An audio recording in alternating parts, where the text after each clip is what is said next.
한번 기도하겠습니다. 은혜로우신 하나님 감사합니다. 거룩하고 복된 주일 저희들에게 허락해 주셔서 주 안에서 기뻐 뛰며 성도들과 교제하고 하나님의 음성을 듣고 우리 하나님의 얼굴을 대면하여 예배드리고 은혜 받게 하시니 감사합니다. 주님께로 받은 바 이 은혜를 주님 나라 가는 날까지 놓치지 않게 하시고 잃어버리지 않도록 우리의 믿음을 십자가에 고정시켜 주옵소서. 주님께 받은 그 사랑을 늘 기억하고 또 이 사랑을 널리 이웃에게 증거하고 전파하면서 주님의 사랑을 더욱더 굳건하게 붙들 수 있는 저희들의 믿음이 되도록 도와주시옵소서.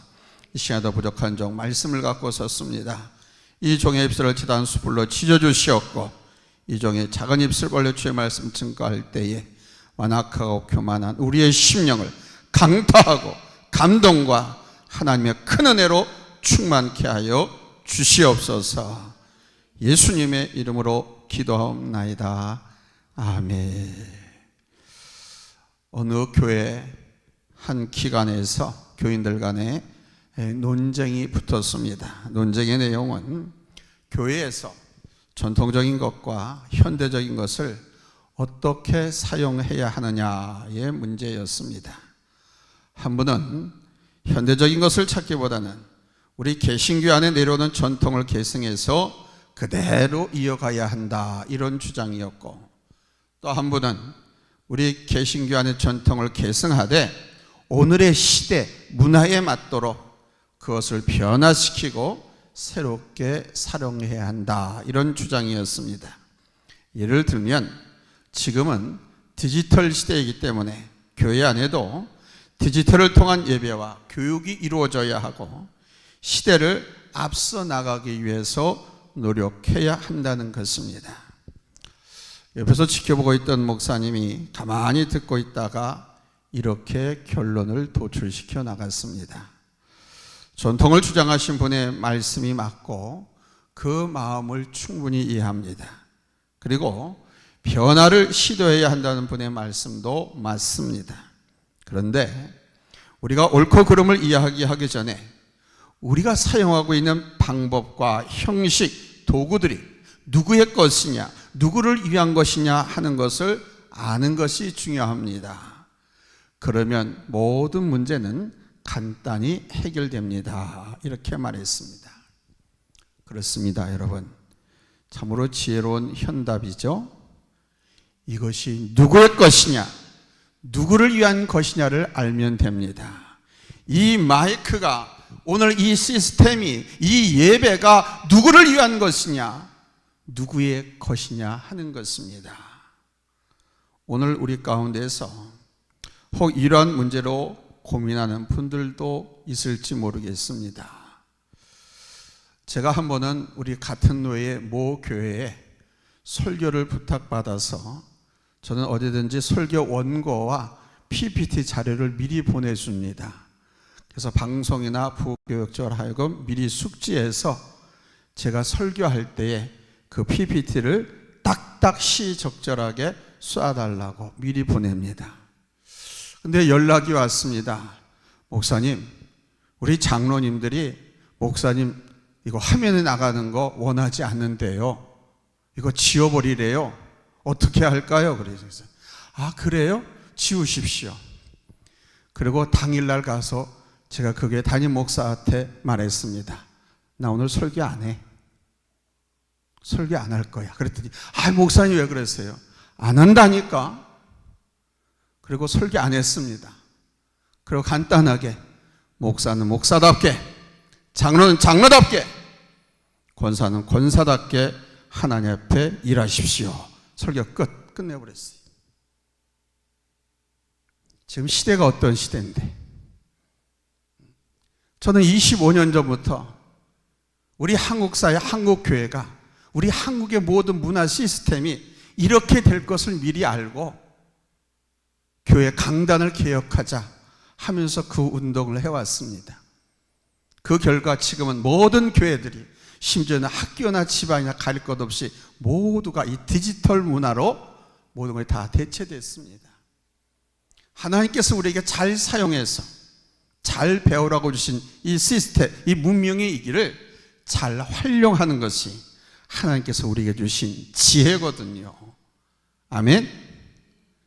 그런데 지금도 뭐 예배 이렇게 드려, 하나님 보이지 않으시는데 설교만 들려지게 하면 되지, 이렇게 주장하는 분들도 있습니다. 그러면 말씀을 들으러 나온 성도들을 무시하는 겁니다.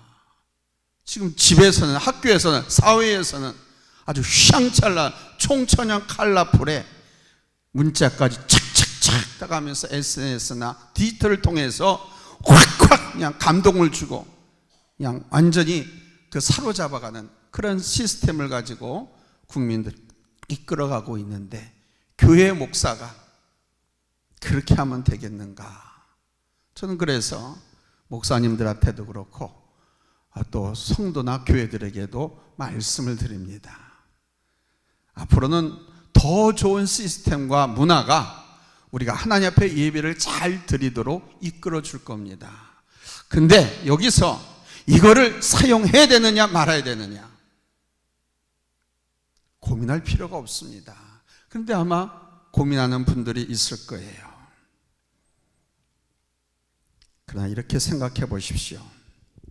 우리가 사용하는 이 시대, 이 문화와 제품들, 그리고 우리가 먹고 마시는 모든 것들이 선하냐, 내가 사용해도 되느냐, 이것을 사용하면 악의 도구가 될런지, 그리고 교회 안에서도 이 시대의 과학의 유산을 어떻게 사용해야 할지 예배 의식이나 방법들에 대해서 고민하고 논란을 벌일 것입니다. 앞으로도.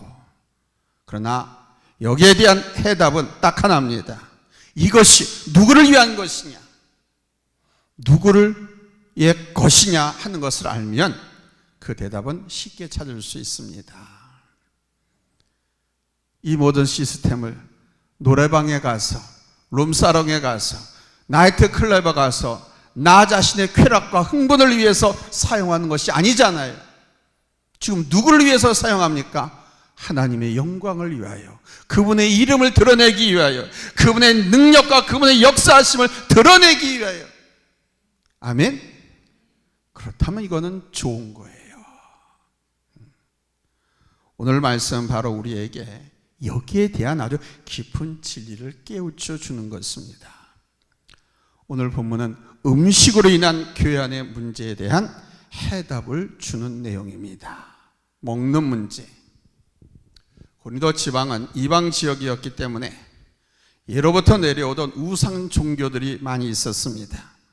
우상의 신전들이 거의 마을 곳곳마다 다 있었어요. 그래서 우상 문화와 충돌이 일어나는 문제들이 교회 안에 빈번했습니다. 그 중에 하나가 고기를 먹는 문제였습니다. 고기 먹는 게, 고기가 왜 문제가 되었느냐? 당시 대부분의 고기들은 자기 마을에 있는 우상 신전에다가 먼저 제사를 드리고 나와서 팔았어요.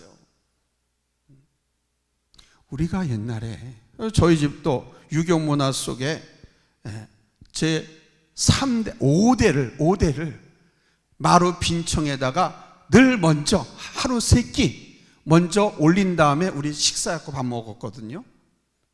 이 우상 숭배자들도 그런 거예요. 고기를 시장에다 팔기 전에 잡아가지고 신전에서 잡습니다. 그리고 신전에다 바칩니다. 제사를 끝내고 그걸 가중에 갖고 나와서 팔았어요. 그러니까 그 고기가 누구에게 바쳐진 거였다? 우상에게. 그러니까 우상 제물이었다는 것이죠. 때문에 예수 믿는 사람들은 우상에게 절한 것이었기 때문에 먹지 않는 사람들이 많았습니다. 우리나라도 70년대에서 80년대 초까지만 해도 교회에서 예수 믿지 않는 사람들이 많았거든요. 마을마다, 집집마다. 저도 저희 집안에서 저부터 교회 나가기 시작했으니까 제사 음식 안 먹는 분들이 꽤 많았습니다. 옳다 그르다 말이 많았습니다. 그러니 초대교회 당시에 이 우상 제물에 대한 음식 문제가 여러분 얼마나 혼란했겠습니까? 최근까지만 해도 그랬으니까 우리나라도. 이것 때문에 교회에서 고민하고 있을 때 사도 바울이 바로 여기에 대한 명쾌한 답을 준 겁니다. 여기서 우리는 모든 것에서 오늘 사도 바울이 제시한 이 답, 이 법칙을 적용할 수 있습니다. 이 진리 안에서 생각하고 모든 문제를 풀어나갈 때 오늘 우리가 사는 이 시대의 모든 산물들을 지혜롭게 사용할 수 있습니다. 그리고 교회도 이 방법으로 은혜로운 선택을 할 수 있을 것입니다. 첫째, 다른 거 아닙니다. 중요한 핵심이 뭐냐? 이것이 누구의 것이냐 하는 것입니다. 오늘 보면 26절에서 이렇게 말씀하십니다. 이는 땅과 거기 충만한 것이 다 주의 것입니다. 땅과 거기 충만, 땅에 있는 모든 것들, 사람이든 음식이든 동물이든 기계든 문명이든 문물이든 땅에 있는 모든 것이 다 주의 것입니다. 이 말씀은요, 시편 24편 1절 말씀을 인용한 것입니다. 땅과 거기 충만한 것과 세계와 그 가운데 사는 자들은 다 여호와의 것이로다. 사는 자들, 인류까지 말하고 있어요. 동식물은 말할 것도 없고 음식은 말할 것도 없고 사람이 다 누구의 것이다? 하나님의 것이다. 그러니까 만물이 다 하나님의 것이라는 거예요. 땅과 그 위에 살고 있는 모든 것, 모든 사람이 다 누구의 것? 하나님의 것. 아기에게 아버지가 물었던 것처럼, 엄마가 좋아 아빠가 좀 묻는 것처럼 누구의 것? 누구의 것? 날 보고 말해봐요. 다 누구의 것? 크게 말해봐요. 누구의 것? 나도 누구의 것? 아들도 누구의 것? 딸도 누구의 것? 내 집도 누구의 것? 내 땅도 누구의 것? 모든 것이 다 하나님의 것. 대답 잘하시네. 응? 모든 것이 다 하나님의 것. 누구의 것이 아닙니다. 하나님의 것. 비록 인간이 만들어내었고 인간이 사용하고 있지만, 그래서 소유권을 주장하고 있지만 실상은 사람에게 속한 것이 아니고 사람 것이 아니라 누구의 것? 하나님의 것. 모두가 하나님의 것입니다. 사도 바울은 바로 이 신앙 속에서 그러므로 우상도 아무것도 아니다, 이 말씀을 하시는 거예요. 따라서 우상도 아무것도 아니다, 무가치하다는 겁니다. 왜? 이 땅 위에 존재하는 사람이 만들어서 세워놓은 게 우상 아닙니까? 네. 아멘? 그런데 그게 무슨 소용이 있냐 이게. 고린도전서 8장 4절로 6절 우리 한번 같이 읽겠습니다. 찾았으면 아멘 합니다. 합독합니다. 시작. 그러므로 우상의 제물 먹는 일에 대하여는 우리가 우상은 세상에 아무것도 아니며 또한 하나님은 한 분밖에 없는 줄 아노라. 비록 하늘에나 땅에나 신이라 칭하는 자가 있어 많은 신과 많은 주가 있으나 그러나 우리에게는 한 하나님 곧 아버지가 계시니 만물이 그에게서 났고 우리도 그를 위하며 또한 한 주 예수 그리스도께서 계시니 만물이 그로 말미암고 우리도 그로 말미암았느니라. 아멘. 그렇다면 우상의 제물도 아무것도 아니죠. 우상에게 바쳐진 고기와 음식도 모두 누구의 것이라는 겁니까? 하나님의 것. 하나님이라고 말하면 다 정답입니다. 우상도, 우상 앞에 바쳤던 제물도 고기도 그 많은 음식도 누구의 것? 하나님의 것. 누구에게 바친 건데? 우상에게. 우상에게 바친 것도 누구의 것? 하나님의 것. 우상이 아닙니다. 그렇다면 성도가 이 음식을 먹는데 꺼리낄 이유가 있다 없다? 없다는 겁니다. 우상에게 바친 제물인데 그 제물이 누구의 것이라고? 우상 것이 아니라 하나님의 것. 그러니까 하나님의 것이니까 그걸 하나님의 사람이 먹어도 된다 안 된다? 된다, 그 말입니다. 그러니까 당당하게 먹으면 된다는 거예요. 주님 감사합니다, 예수님의 이름으로 기도합니다 하고 그냥 맛있게 냠냠 쩝쩝쩝쩝 그냥 먹으면 되는 거예요. 그래서 오늘 본문 25절에서도 무릇 시장에서 파는 것은 양심을 위하여 묻지 말고 먹으라 그러신 거예요. 시장에서 파는 음식이 가장 먼저 어디 갔다 나온 거라고요? 우상재단에 제물로. 그런데 그것이 누구에게 드려진 것이었다?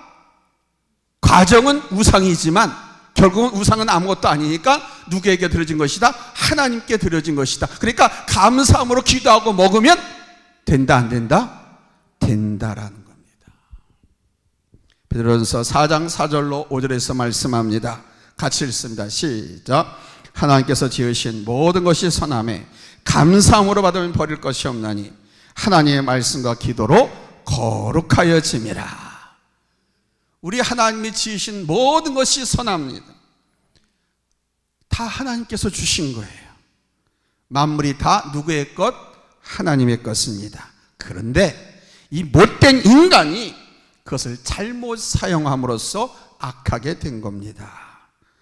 그러나 모든 것이 하나님으로부터 난 것이요 하나님의 것임을 알면 그것을 먹을 수 있고 사용할 수 있습니다. 여기서 자유하라는 겁니다. 이게 자유한 것입니다. 그래서 예수 안에 있으면, 하나님을 믿으면, 하나님을 믿지 않으면 이 억압 못 먹어요. 하나님을 믿으니까 하나님께서 먹으라고 하잖아요. 당당하게 먹으라고 하잖아요. 우상에 바친 제물은 우상의 제물이 아니라 하나님의 것이니까 감사함으로 기도하고 먹으라고 하잖아요. 여러분, 이제 이 믿음으로 바라보시기 바랍니다. 이 믿음으로 우리의 집안에, 내 안에 있는 의구심을 풀어가기 시작해 보십시오. 이것이 누구의 것이냐? 이것이 누구를 위한 것이냐? 이것은 하나님의 것이다라는 확신이 서면 아무 문제가 될 것이 없습니다. 이것이 하나님을 위한 것이다라고 확신이 서면 아무 문제도 없어요. 어떤 고민도 해답이 딱 나오게 되고 어떤 문제도 어려움이 없습니다.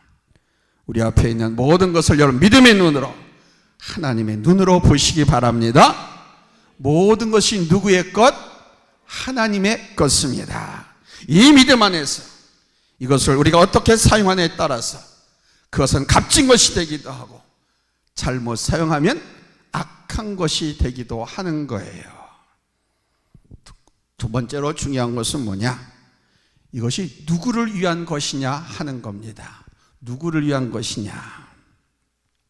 어떤 문제를 결정할 때 고민되는 경우가 많지요. 그때 제일 먼저 이것이 누구를 위한 것이냐를 생각해 보십시오. 이것이 우상이 좋아할 것이라고 하면 버려야 됩니다. 그러나 우리 주님이 좋아하실 것이라면, 주님께 영광이 될 것이라면 그거를 취해야 됩니다. 나에겐 유익하지만 이것 때문에 다른 사람이, 남이 상처를 받는다면 어떻게 돼야 돼요? 버려야 됩니다. 내게 유익하더라도 다른 사람에게 손해가 되고 상처가 된다고 하면 버려야 됩니다. 그러나 나에게는 손해가 되지만 주님께는, 교회에는 덕이 된다면 어떻게 돼? 취해야 됩니다. 그래야 우리가 예수 안에서 자유를 누리는 것입니다.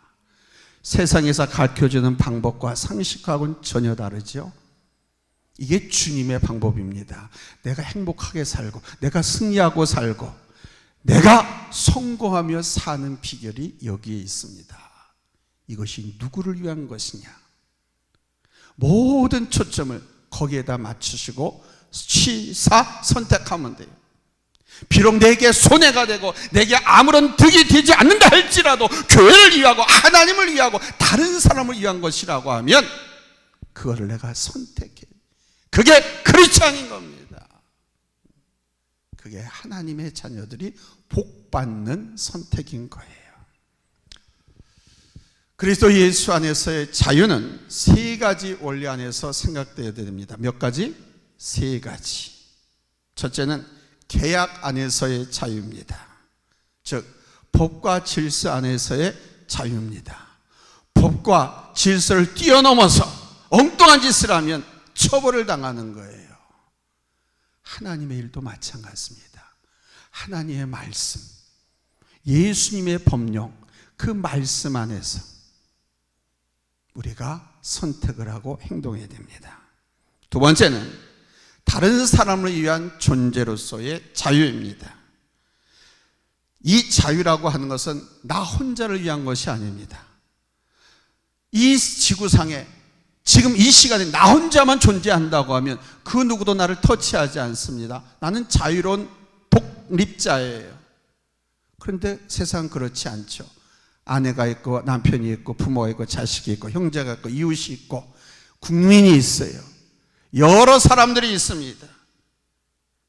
그래서 다른 사람의 자유를 존중하며 보장할 때 나의 자유도 보장된다는 것입니다. 세 번째는 희망 안에서의 자유입니다. 내 마음이 선택한 것이 곧 자유죠. 이것을 볼 때 자유는 관계성 속에서 이루어지는 것입니다. 때문에 우리의 믿음과 믿음 안에서의 자유한 삶이 다른 사람에게 덕이 되고 유익이 되어야 합니다. 내 자유로운 선택, 내 믿음의 삶이 다른 사람에게 폐가 되고 악이 되고 해가 되면 안 된다는 거예요. 내 믿음의 선택과 믿음의 삶을 통해서 다른 사람에게도 덕이 되고 유익이 되고, 아멘? 그렇게 살라는 것입니다. 결코 나 때문에 나를 위해서 이웃을 해하거나 실족시켜서는 안 되는 것입니다. 그래서 오늘 본문 23절로 24절에서 이렇게 말씀하셨습니다. 우리 한번 같이 읽겠습니다. 본문 23절로 24절 잘했으면 아멘. 합독합니다. 시작. 모든 것이 가하나 모든 것이 유익한 것은 아니요 모든 것이 가하나 모든 것이 덕을 세우는 것은 아니니 누구든지 자기의 유익을 구하지 말고 남의 유익을 구하라. 그러면서 본문 25절에서 말씀합니다. 무릇 시장에서 파는 것은 양심을 위하여 묻지 말고 먹으라. 이 말의 뜻은 이렇습니다. 상대방이 장로님으로 알고 있는데 이거 재물인데 이거 먹네? 재물이라고 알려주면 그거 먹는 거 즉시 중단해야 됩니다. 근데 아무 말지 않고 그냥 내주면 그 사람의 정성, 사랑으로 알고 묻지 말고 먹으라는 겁니다. 왜 그래야 되느냐? 아까 전에 말씀드렸죠. 우상 앞에 바쳐진 재물이라 할지라도 그게 누구의 것이다? 하나님의 것이다. 그러니까 이 믿음이 있으면 그 믿음 안에서 자유 안에서 먹을 수 있기 때문이라는 것입니다. 그런데 재물이라고 말하면 그 말한 사람을 위해서 먹지 말라는 거예요. 그건 나를 시험하는 거거든요. 이거 우상 재물인데 이걸 장로님이 잡숫네? 이거 권사님이 잡숫네? 그러면 그 사람을 실족하지 않게 하기 위해서 먹지 말라는 거예요. 술도 마찬가지입니다. 한 잔 받으시오. 장로님이 이걸 잡숫네? 목사가 술 처먹네? 그러면 먹지 말라는 거예요. 왜냐하면 그런데도 불구하고 먹으면 그 사람 실족하게 되니까. 그런 사람들이 많이 그러잖아요. 요즘 목사님들도 술 많이 쳐잡수시던데 왜 목사님은 안 먹어? 한 잔 받으시지. 목사님은 특별하네, 다르네. 나보러 그러더라니까요. 그런 소리가 나와야지. 그냥 먹으면 그러는 거예요. 요즘은 장로들은 술 다 먹어. 그건 기본이야. 응? 이렇게 말이 나오면 그 사람을 실족하게 하는 거예요. 그래서 그런 경우에는 먹으라, 먹지 말라? 먹지 말라는 것입니다. 그러한 차원에서 사도 바울은 식물로 인해 형제를 실족하게 한다면 자신은 영원히 고기를 먹지 않고 내 형제를 실족시키지 않겠다고까지 선언을 한 겁니다. 그러므로 첫 번째입니다. 무엇이든지 우리는 하나님의 영광을 위해서 해야 합니다. 본문 31절에서 말씀합니다. 그런즉 너희가 먹든지 마시든지 무엇을 하든지 다 하나님의 영광을 위해서 하라. 모든 것이 내 유익이 아니라 하나님의 이름이 거룩해지고 하나님이 이 세상에 드러나게 하시는데 목적을 두라는 것입니다. 아멘. 하나님이 나를 지켜주셔요. 감히 함부로 하나님의 교회를, 하나님의 일을, 주의 종의 사역을 입방아 찍고 비방하면 하나님께서 그냥 손보십니다. 내가 하는 모든 것이 하나님의 이름, 하나님의 영광을 드러내려고 하는데 그 작은 식견과 그 사탄 마귀의 유혹에 빠져서 하나님의 일을 비방하고 주의 종을 비방하고 힐난하면 하나님께서 손보시는 겁니다. 그러므로 여러분, 우리는 무엇이든지 하나님의 영광을 생각하고 하나님의 이름을 생각해서 하나님의 영광을 드러내는 일에 쓰임 받으시고 예수님의 이름으로 축원합니다. 할렐루야. 두 번째는 교회의 덕을 세우기 위해서 하시라는 겁니다. 내 믿음과 나에게 허락하신 그 믿음의 자유로 인해서 교회 안에 덕이 서게 하라는 겁니다. 본문 31에서 이렇게 말씀하십니다. 유대인에게나 헬라인에게나 하나님의 교회에나 거치는 자가 되지 말고. 그럽니다. 여기 유대인은 이스라엘 백성들을 말합니다. 하나님의 백성들이죠. 헬라인들은 하나님을 모르는 저 이방 세계 당시에 선진 유럽을 말합니다. 이탈리아, 로마, 그리스 여기 말합니다. 이스라엘 백성이 아닌 이방 나라. 그리고 하나님의 교회, 절대 거치는 자가 되지 말라. 방해꾼 되지 말라. 해방꾼 되지 말라. 거치는 자가 되지 말라. 악영향을 끼치는 사람이 되지 말라. 즉 교회와 세상에 덕이 되는 삶을 살라, 이 말씀인 겁니다. 아멘. 우리는 인생을 살면서 자유롭게 행동할 수 있지요. 그러나 그 자유가 과연 하나님 말씀에 위배되지 않는가? 교회와 내 자신에게도 유익하고 덕이 되는가를 생각하셔야 됩니다. 나는 자유할 수 있지만 내가 예수를 믿어서 하나님 안에서 자유할 수 있어요. 그러나 내가 신앙인으로서, 하나님의 자녀로서 교회의 덕을 세우지 못하고 형제를 실족하게 하는 일이라고 하면 나는 범죄자가 되는 거예요. 그래서 베드로 사도는 베드로후서 1장 5절에서 그러므로 너희가 더욱 힘써 너희 믿음의 덕을, 덕의 지식을 이라고 말씀하면서 믿음의 덕이라고 하는 성품을 더하라, 이렇게 명령하고 있습니다. 믿음 생활, 신앙 생활, 전도, 봉사, 구제 다 좋아요. 하나님의 영광을 위한 것이니까. 근데 여기에 덕을 얹어라. 너가 손해가 된다 하더라도 그거를 많은 사람에게 유익이 되게끔 섬겨라. 내 이름을 드러내려고 하지 말고 하나님의 이름을 드러내는, 아멘, 이러한 덕을 얹어라, 이 말씀을 권면하고 있는 거예요. 여러분, 믿음 안에서 자유할 수 있어야 할 줄로 믿습니다. 그러나 덕이 없으면 안 돼요. 전도하는 것도 마음대로입니다. 굳이 하는 것도 마음대로예요. 내 마음이 이끄는 대로 하면 돼요. 그런데 덕이 있어야 됩니다.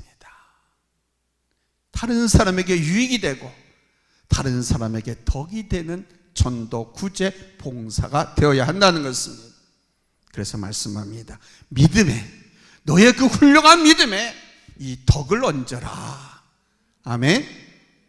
여러분, 이렇게 끝까지 다 배반하고 다 도망갔지만 끝까지 하나님 앞에 믿음을 지키고 신앙의 자리, 믿음의 자리, 은혜의 자리를 지키는, 여기에 덕을 더 얹어라.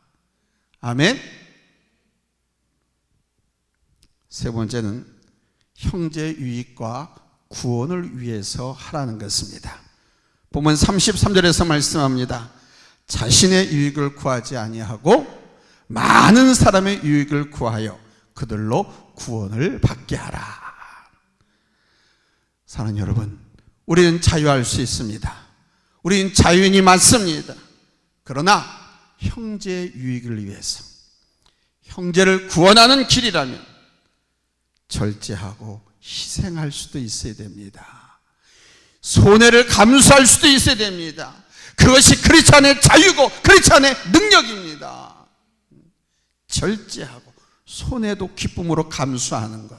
근데 결코 손해로 끝나게 하시지 않잖아요. 하나님께서 희생으로 끝나게 하시지 않잖아요. No cross, no cross. 십자가를 지고 주님을 쫓으라고 했기 때문에 그 십자가를 지고 주님을 쫓아가면 그럼 하나님의 아들, 딸, 저 천국, 하나님께서 이 땅에서 사는 동안 배나 더하여 겸하여 축복을 받고, 할렐루야, 하나님은 갚아주시고 보존하시고 채워주시는 축복하시는 하나님이시지 않습니까? 아멘. 그러니까 손해도 감수할 줄 알고 희생할 줄 아는 형제 유익과 구원을 위해서 그렇게 여러분에게 주신 믿음의 자유를 선용할 수 있기를 예수님의 이름으로 축원합니다. 할렐루야. 세상은 말에 의해 움직이는 것이 아닙니다. 여러분, 누구 말 듣고 움직입니까? 아니면 감동받고 움직이십니까? 사람들은 상대방의 마음, 그의 진심, 그의 행동을 보고 움직이죠. 나는 내 마음대로 내 뜻대로 자유할 수 있는 자유가 있지만 형제의 유익을 위해서 내가 희생을 하면 나는 사람을 얻을 수 있습니다. 하나님의 칭찬과 상급을 얻을 수 있습니다. 아멘. 여러분이 하나 앞에 나온 것이 누구 말을 듣고 나온 것이 아니잖아요. 소설 읽고 글을 읽고 감동돼서 나온 것이 아니라 하나님의 사랑과 은혜를 알고 그 사랑과 그 은혜를 깨닫고 하나 앞에 나와서 이렇게 예배 드리는 거 아닙니까? 이게 구원받은 성도들의 마땅한 본분이고 도리인 거예요. 하나님의 그 큰 사랑, 그 은혜를 내가 구원을 받았기 때문에 전도도 하는 것이고 봉사도 하는 것이고 헌금도 하는 것이고 헌신도 하는 것이고, 아멘. 그 은혜와 사랑을 깨달았기에 순교하는 자리까지 가게 되는 것입니다. 이 마음이 크면 클수록 하나님 앞에 나오는 마음, 하나님 앞에 예배 드리는 마음이 그때그때마다 다 다르죠. 클 수밖에 없습니다. 하나님의 사랑과 은혜를 깨달은 마음. 나를 위해서 십자가에서 자기를 내어주신 우리 하나님의 영광, 그 놀라운 영광 대신 그 차디차고 따가운 가시멸관을 쓰신 예수님, 나를 위해서 섬김의 자리에서 내가 범죄하고 내가 부족하고 내가 연약했어도 변함없이 끝까지 사랑해 주시는 우리 하나님의 그 큰 사랑을 내가 알고 내가 보았기에 하나님 앞에 이렇게 나오는 것 아닙니까? 그 예수를 흠모하고 그 예수를 사랑하고 그 예수를 찬양하는 거 아닙니까? 마찬가지입니다. 나의 유익을 구하지 않고 형제 유익을 먼저 생각하고 그리고 이웃을 위해서 설 때 그 영혼을 하나님께로 인도하게 되는 것입니다. 그래서 바울 사도는 내가 내 형제를 실족하지 않게 하기 위해서 영원히 고기를 먹지 않겠다.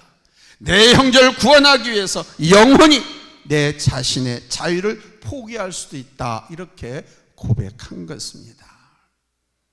사랑하는 성도 여러분, 내가 주장하고 내가 말하고 내가 내세우는 것이 누구의 것입니까? 누구를 위한 것입니까? 이제 깊이 생각해야 합니다. 내 고집, 내 방법, 내 프라이버시를 사수하기 위한 것인가? 아니면 진리를 지키기 위한 것인가? 예수님을 지키기 위한 것인가? 그 영혼을 살리기 위한 것인가? 하나님의 영광을 위한 것인가? 이제 모든 것을 우리 하나님의 것임을 믿는 믿음 안에서 시작합시다. 그 안에서 자유합시다. 그러면서 하나님의 영광을 위하여, 교회의 덕을 위하여, 형제의 유익과 구원을 위해서 행동합시다. 이것이 우리 그리스도인의 능력이고 그리스도인이 오늘 이 시대에 존재할 이유입니다. 이와 같은 그리스도인의 삶이, 예수 안에서의 행복한 삶이 여러분에게 함께 하시기를 예수님의 이름으로 축원합니다. 예수는 그리스도이십니다. 그분은 우리의 복의 근원 되십니다. 그분은 우리를 축복하시고 그분은 우리를 사랑하십니다. 늘 그분과 함께 갑시다. 지저스 우리와 함께 하십니다. 예수는 우리의 소망입니다. 예수는 우리의 축복입니다. 예수는 우리의 기쁨입니다. 할렐루야. 예수님의 이 가르침, 이 말씀을 잊지 말고, 아멘.